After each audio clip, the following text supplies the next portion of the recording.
the stats have come out. A record 69% of the public at this time holds a negative view about the economy. So ask yourself, whether you're driving in your car right now, you're watching on YouTube, is that you? Do you have a negative view of the economy right now? The stats tell us you probably do, both now and in the future. Because of the headlines. Because of headlines, exactly. And only 24%, we're just going to go through this and tell you guys, 24% are saying they don't feel like now is a good time to invest in stocks. Oh, they're saying now is a good time. Oh, which they're saying now is a good time. 76% say it's not a good time. Yeah, they're wrong. They're wrong. 3 out of 4 people are saying, don't invest right now. It's a bad time to invest. Which is really just the opposite, because I'm like, no, when the market is down, that's when you want to invest. It's on sale. We love a sale. That's the kind of sale I want to fall for. Yeah, and there's just so many things going on. It says many people aren't cutting their expenses and they're keeping their lifestyle the same. Even though, like I said, you can throw a rock and hit somebody who's going to complain about inflation. You can throw a rock and hit somebody who's going to complain about mortgage prices, complain about the cost of a vehicle, complain about their wages, but at the same time, no one's doing anything to fix it, George. Well, they're cutting back on retirement. This is wild. Historically, high inflation forced, I love that term. They were absolutely forced a quarter of Americans to slash their retirement savings and a full 12% to quit saving entirely over the last year. But on the other side, we also have record high credit card debt. Yep. We're seeing record numbers of HELOCs being taken out. And record numbers of buy now, pay later. When you say record, I want to hit this number, George, because when you say record numbers of credit card debt, I need you to understand it's almost a trillion with a T. That's 1,000 billions, and a billion is 1,000 millions, which means your brain just exploded with zeros. Yeah. That's just what happened right there. So what this is telling us, George, is people know there's a problem. They feel there's a problem, but they're going to the wrong solution. Instead of saying, hey, I'm going to stop borrowing credit card debt, or, hey, I'm not going to take out any more of the equity on my home. Instead, they're doing things like pulling back on their investing, using their savings. You feel that there's a problem, but you're using the wrong solution in order to solve it. So let's try to help these people and understand what you need to be doing. Well, there's a paradigm shift that has to happen first, because we can tell people, hey, you should get out of debt. You should save for emergencies. That's all good and well. But until you believe that there is hope for the future, until you believe that the American economy will recover like it always has, time and time again, then you're not going to do anything about it. When you listen to hope stealers and you just become a victim, right? If inflation is the villain, then you're always going to be a victim. I love that. That's so true. You need to say that again, George. These folks need to hear that again. If inflation is your villain, then you will always be a victim. Because guess what? Inflation ain't going anywhere. No. It's been here since the beginning of time. It's just a little higher. There's dinosaurs and inflation. Yep. So it's not going anywhere. It's been higher than it has been in the past. But if you are your life is out of control because inflation is up 4% higher than it has been, then you are already screwed financially. That's right.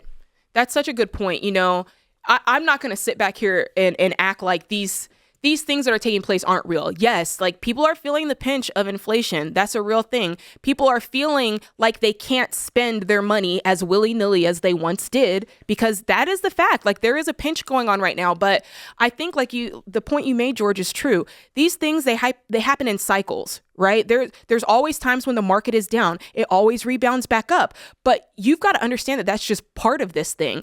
And if you are going to continually take those reasons and say, this is the reason that I can't get out of debt, this is the reason that I've got to, use credit cards to get by, or then those reasons are just turning into excuses for you. Yeah. Because at some point you've got to make that transition and go, okay, what can I personally do? Because I'm the type of person, whatever it is that you're whining and complaining about, there's probably something that you can do personally to change it for the better, instead of waiting for some external factor to come in, whether it be the government or whether it be for your job to give you a raise, because they may not give you a raise. You're telling me the boss and the government aren't going to change my life?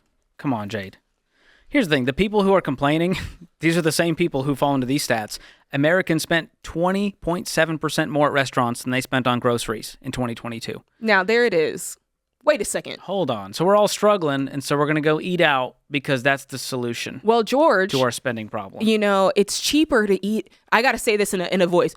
George, it's cheaper to eat in a restaurant. My time is worth more than that. I can't be at home making food. My time is more valuable than that. they just put the YouTube sound effect on. That is every YouTube commenter, every TikToker out there. And then, Jade, on travel, right? Revenge travel's back. Delta reported record advance bookings for summer travel, despite industry-wide inflation in fares. So air travel is the most expensive it's been in a long time. And we're all out there going, we're going to book this thing 6 months out on the credit card because we're going to get the points. We're going to use the points. We're going to hack the system. Bro, the system is hacking you. It's hacking you. You're the hack. Yeah. It's insane. This is like an intellectual inconsistency. Because on this side, you're saying, oh, it's a problem. This is not fair. But then over there, it's like, yeah, but it must not be that much of a problem because I'm still going to restaurants. I'm still going on a trip to Hawaii. And I'm still going to take out a car note for $717 because that's the price of the average car note right now. And then let's talk about the economy, Jade, because this is the true fear.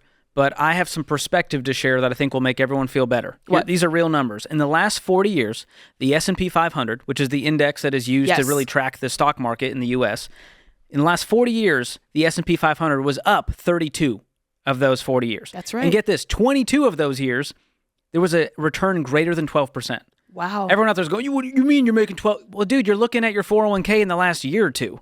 Have some perspective. The S&P 500 was up over 12% for 22 out of the last 40 years. I'm not betting against the American economy, and I don't think you should either. And when you look at it, the years that it was down, the next year, it's rebounded right back up. So when it's down, you're buying on sale. When it's up, you are making some sweet coin. Yeah. And that's how you build wealth. You just leave it. Don't touch it. Don't pull it out because you're scared, because you saw a headline. And especially don't turn to buy now, pay later and HELOCs as some kind of solution to all your problems. Please. I feel like we need to give these people what the true solution is. Because, George, you and I know it. You know, like I said, you guys feel that there's a problem. And you're right. There is a problem. But the solution is not borrowing more money. You cannot borrow your way out of debt. You cannot borrow your way out of financial strain. You've got to actually draw a line in the sand. You've got to stop borrowing money.